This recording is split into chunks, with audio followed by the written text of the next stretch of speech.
J'étais moi-même abasourdie et incrédule lorsque la procureure a requis de la prison contre moi. J'ai même redemandé à mon avocat si c'était du ferme, du sursis. Parce qu'en France, on a quand même la numéro 1, Brigitte Macron. Ouais, moi là, je vous permets pas de dire ça. Ils vont nous dire que ce sont des brebis galeuses. Écoutez, quand vous en avez autant, je pense que c'est un troupeau. Salut tout le monde, j'espère que vous allez bien. Donc aujourd'hui, nouvelle vidéo zapping. On retourne sur X, se regarder encore énormément de séquences. Comme d'habitude, on ne perd pas de temps. Petit like pour la force, petit commentaire pour le référencement. Et pour ceux qui sont sur téléphone, merci de booster cette vidéo. Allez, on enchaîne avec la première séquence insolite qui nous vient de CL Presse. C'est marqué lors d'une opération de prévention au bord du canal Saint-Martin à Paris. Un policier municipal a été arrosé par un enfant avec un pistolet à eau, profitant de l'occasion pour se rafraîchir face à la canicule. Il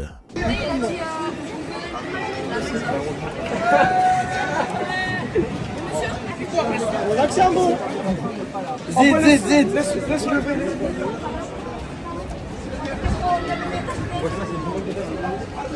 dit oui, Franchement, le petit l'abuse. Regardez, il continue à tirer pour voir s'il va réagir. Bref, du coup, dans les commentaires, il y a Laurence qui nous dit « Un gamin arrose un flic et le flic dit merci. En pleine canicule, c'est la meilleure opération de prévention, un rafraîchissement gratuit. Mais le gamin a-t-il pris une amende ou un verre d'eau en retour ?» Franchement, je préfère largement voir ça que de voir des interpellations en maillot.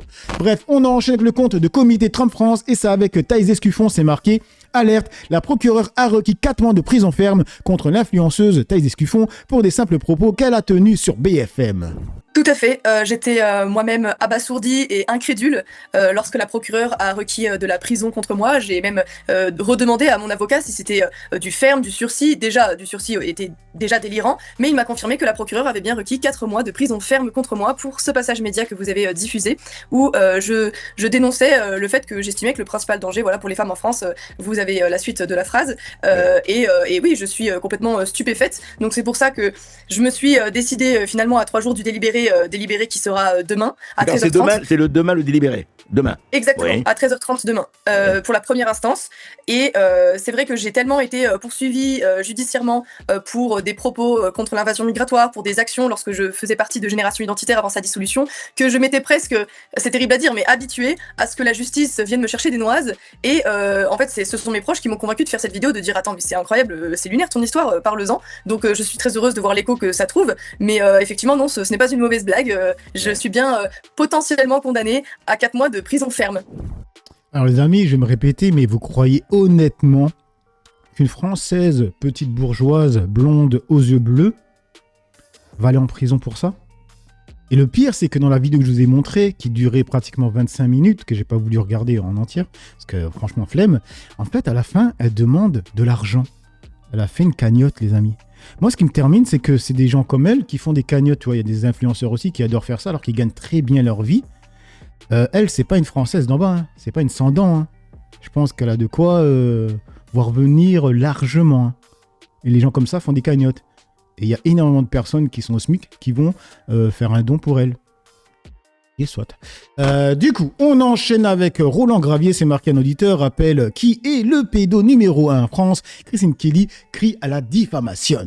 Oui, mais j'aurais aimé qu'on mette aussi le pédo en garde à vue. Vous voyez ce que je veux dire? Oui, non, mais je suis tout à fait cet d'accord, acharnement à mettre un ancien président en prison qui est peut-être justifié, je n'en sais rien, je suis pas la justice, mais ça révolte lorsqu'on voit qu'il y a des pédophiles qui ont violé des enfants pendant longtemps et qui ont, on a alerté, des mamans ont pleuré, alerté, on a criminalisé les mamans qui venaient alerter, mais par contre on va mettre un ancien président en prison. Ça révolte.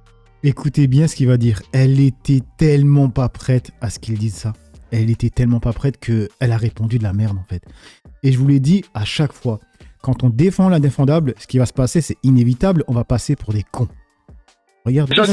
N'oubliez pas qu'il y a aussi l'histoire dès que ça passe 15 ans ou 20 ans, ça tombe aux oubliettes.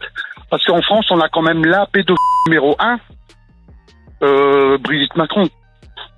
Ouais, moi là, je vous permets pas de dire ça. Enfin, 14 ans, elle avait l'autorité en tant que professeur. Moi, je suis professeur. Alors, monsieur, là, on peut pas se permettre de dire ça. Pourquoi? Ah, d'accord. Non, mais parce Pourquoi que... Elle avait 36 ans, il y en avait 14. Oui, mais c'est pas de la pédophilie.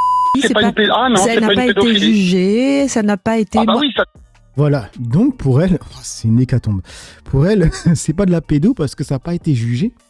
Donc tous les pédos qui sont tapés des petits, du moment que c'est pas jugé, c'est pas de la pédo.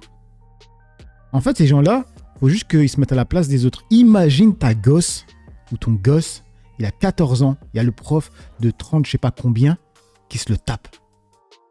Tu vas dire quoi ? Voilà. Ça n'a pas été. Ça n'a pas été jugé. Voilà. Pardon, monsieur. Voilà. Vous avez bien voté pour elle, hein, en tout cas, pour elle et son mari. Non, pas moi. Pas moi. Peut-être. Mais voilà. Moi. En tout cas, pas d'incrimination. Voilà, elle a essayé de lui mettre une carotte en mode vous avez voté pour eux ? Non, pas moi. Là, elle est dans la merde, elle sait pas quoi répondre. Hein.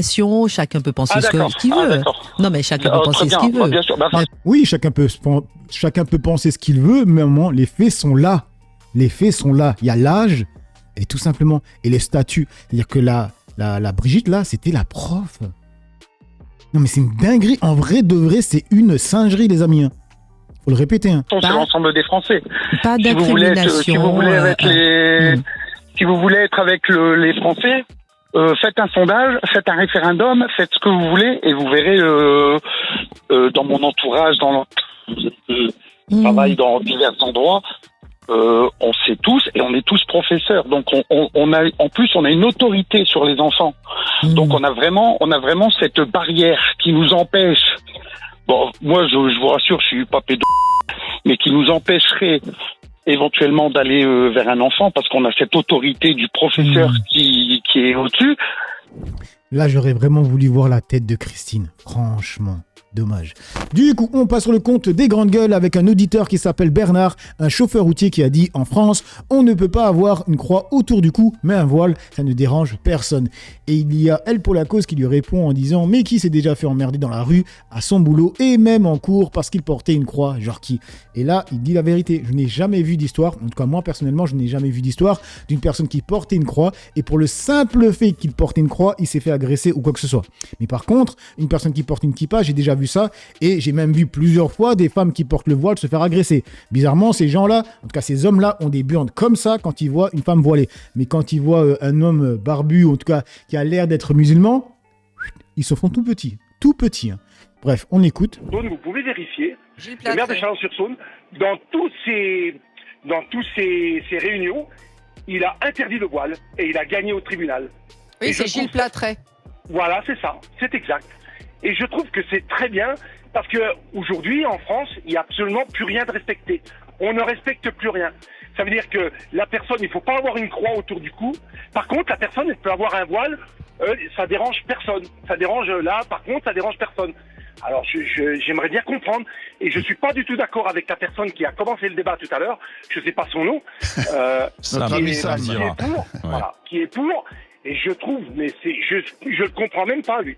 Lui, je comprends même pas sa façon de raisonner, je sais pas, on dirait qu'on est anti-français. On devient anti-français. Ah non, en quoi c'est anti-français ? Peut-être que vous êtes anti autre religion. C'est peut-être ça le problème. Et peut-être que le problème il vient de là. Ah, pas du tout. À la rigueur. Pas du tout. Parce que le manque de tolérance, vraisemblablement, il vient de chez vous, monsieur. En gros, il répond aux propos qu'il avait eu Samzira dans la vidéo que je vous ai postée hier. Bref, du coup, on enchaîne avec Europe 1, et là, c'est avec Philippe Lelouch qui a dit « Il y a des villes où je n'ai pas le droit d'aller, où on m'a refusé parce que j'ai défendu la position des Juifs en France. » Et il y a une personne qui lui répond en disant « La position d'Israël en France, petit fourbe manipulateur, l'antisionisme n'est pas l'antisémitisme, et c'est cet amalgame qui met en danger les Juifs parce que l'animal des quartiers ne sait pas différencier. » Est-ce qu'un état d'esprit aussi provocateur peut toujours exister sur scène ? Alors sur scène, oui, à condition qu'il ait accès à la scène. Parce qu'il y a maintenant des villes qui vous refusent en fonction de ce qu'ils pensent de vous. Ouais. C'est-à-dire que moi, par exemple, il y a des villes où je n'ai pas le droit d'aller, où on m'a refusé. Parce que je suis pro-génocidaire, paraît-il. Ouais. Parce que j'ai défendu la position des Juifs en France. Voilà. Donc si on a accès à la scène, oui, bien sûr. Mais je me suis rendu compte l'année passée que j'allais en tourner sur des dates où j'avais la police devant la salle. Parce que le spectacle avait été menacé par des associations qui disaient c'est honteux de recevoir un complice de Netanyahou. Je savais pas que j'avais autant d'importance. Hein. Et du coup, dans les commentaires, ça dit quoi d'autre ? Ce mec sans talent vient raconter de la merde chez un mec sans talent. Tous les Juifs de France ne sont pas d'accord avec vous. Et merci de ne pas parler en leur nom. Vous défendez clairement la ligne d'un génocidaire. Et on enchaîne avec le conte de Kunta Vanakinte, c'est sur RMC, c'est marqué « Les bourrins alcoolisés à 10h du mat qui te parlent de prendre les armes. Si LFI est élu, ça va 2 secondes. » Je peux dire encore une chose ? Bien sûr, Jonathan, allez-y. Oui, je veux dire encore une chose, que si ça continue comme ça, mais à mon avis, vous savez quoi ? Les grandes gueules, vous n'êtes pas prêts. Si ça continue comme ça, cracher sur nous comme ça, justement sur nos monuments, sur tout ce qu'ils font la France, mais je vous garantis que moi j'en connais plus d'un de militaires qu'ils sont prêts à descendre. Mais à mon avis, je pense qu'il n'y a personne qui est prêt. Alors moi, après, quand j'entends des anciens militaires, des militaires qui te disent qu'ils vont prendre les armes, ça m'inquiète un peu plus qu'une Marseillaise sifflée. Il t'a pas dit de prendre les armes. Il a dit que si ça continuait, et donc ça voulait dire qu'à un moment donné, si la France Insoumise arrive au pouvoir, prendrait les armes. Eh bien, c'est un droit à la réplique populaire. Je ne pense pas. À l'atteinte à ce qu'il fait. Si un auditeur avait pris la parole pour dire si le RN passe, on va prendre les armes, lui là, il n'aurait pas dit ça.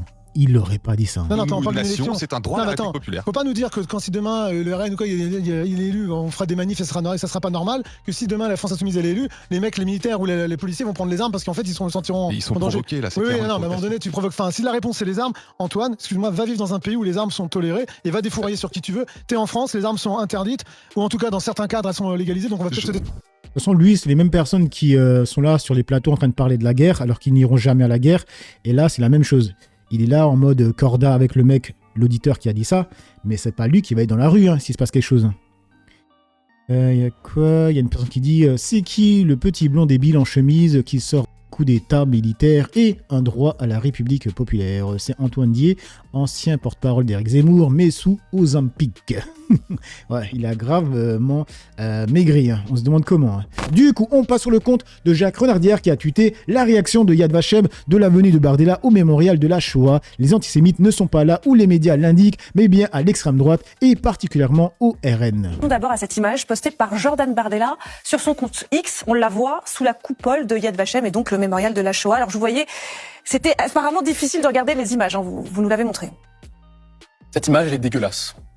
À double titre, je voudrais pas en rester à un registre purement moral. Je pense qu'elle est dégueulasse d'abord parce qu'elle symbolise une instrumentalisation de la lutte contre l'antisémitisme par le Rassemblement national. Et le Rassemblement national, depuis plusieurs mois, se comporte en sorte de crieur public, mais version Wish. C'est-à-dire qu'ils vont sur tous les plateaux et ils expliquent à quel point ils sont devenus le bouclier des Juifs. Moi, donc, je voudrais juste rappeler quelques faits très simples. Vous avez une étude, une radiographie de l'antisémitisme qui est publiée chaque année par la Fondapol AJC. Le Rassemblement national est un des fournisseurs officiels de l'antisémitisme en France. Plus d'un tiers de leurs électeurs adhèrent au moins à un cliché antisémite et c'est une des 3 poches majeures d'antisémitisme en France. Donc, il y a beaucoup de paroles de la part du Rassemblement national, mais il y a très peu ensuite de lutte derrière pour endiguer l'antisémitisme d'extrême droite. Ce sont les électeurs qu'on vous dit dégueulasse, ça vous appartient, bien sûr, mais Jordan Bardella, vous pensez pas qu'il peut être sincère, lui ? Écoutez, il y a quelques mois, il nous a expliqué que Monsieur Jean-Marie Le Pen n'était sans doute pas antisémite. Il y a moins d'1 an aux législatives, le Rassemblement national a présenté un ensemble de candidats qui, en plus d'être complotistes et consorts, étaient antisémites. Alors, je connais la réplique. Ils vont nous dire que ce sont des brebis galeuses. Écoutez, quand vous en avez autant, je pense que c'est un troupeau.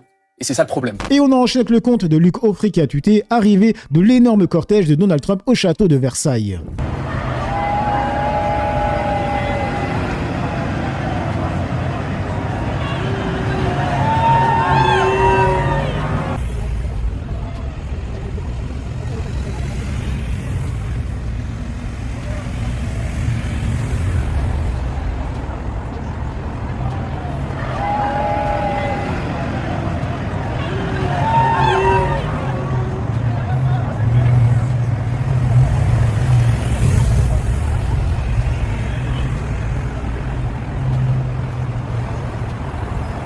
Et du coup, que disent les internautes dans les commentaires ? Tout ça électrique et non polluant, comme leurs avions.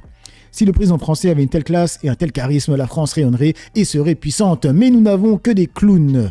J'espère qu'ils nous ont fait attention. Il y a une sournoise limitation de vitesse à 30 km/h dans la descente à la sortie de l'autoroute. Du coup, on continue avec Donald Trump.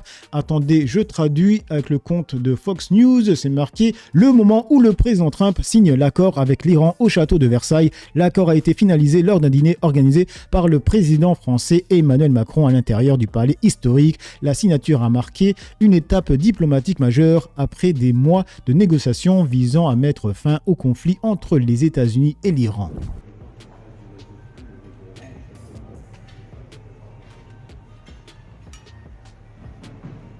Il y a une vraie signature, parce que quand je regarde la mienne, ça fait pas long feu. Bref, du coup, on continue avec une personne qui a réagi à la signature de Trump. C'est Jackson Hinkle qui a dit...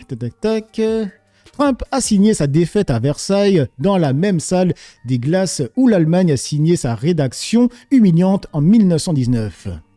Bref, moi je savais pas.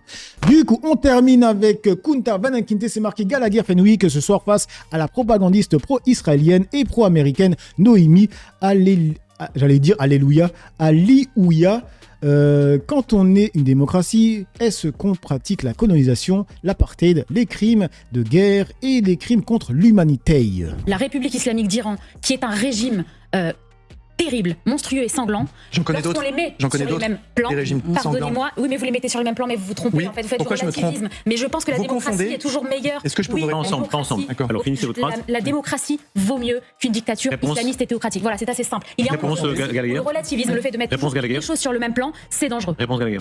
Vous confondez le flacon et ce qu'il contient. Le flacon démocratique est effectivement bien plus attrayant que le flacon théocratique, autocratique, fascisant.